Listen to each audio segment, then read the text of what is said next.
If I'm a provider in one of our branches, how do you want me to use and engage with clinical decision support? I think the key word is to see it as a support.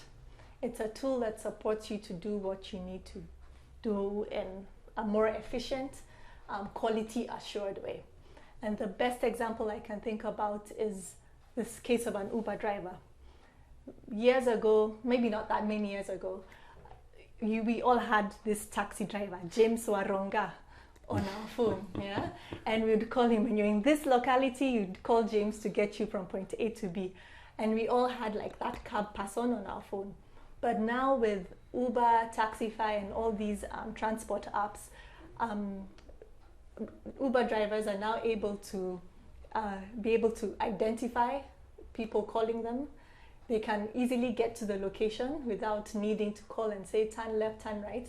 The Google Maps on the app allows them to find the location easily and know where they're going and get charged. It made the process efficient, not just for the client, but also for the provider.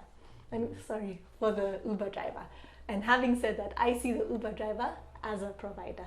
Being a provider in healthcare for the future with all these changes, CDSS is like our Uber app on steroids, if I can say, just because it goes beyond, it covers those 60,000 diagnoses that we still need to know and all the changes. And so see CDSS as the tool to get you to the destination, which is to give quality, standardized healthcare confidently, knowing that you're adherent to guidelines.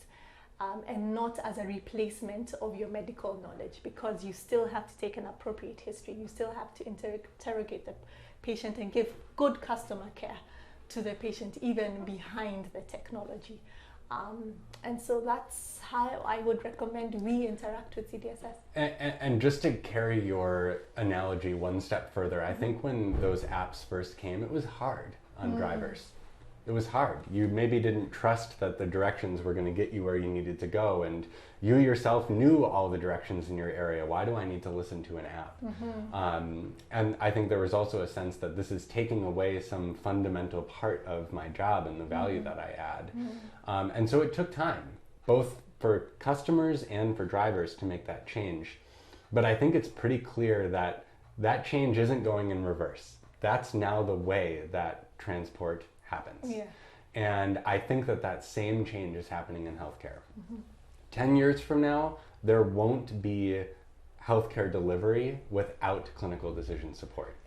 And so one of the best things that you can do as a health professional is learn how to engage with technology in your clinical setting at the point of care. And learn how to make that system stronger and work better for you and for patients. And so that's my kind of general advice for providers, is learn how to use these systems because it's important for your professional development. I love that, because for me what you basically said is that being a provider in Penda is preparing me to be a provider of the future. Absolutely. Wow. Thank you guys.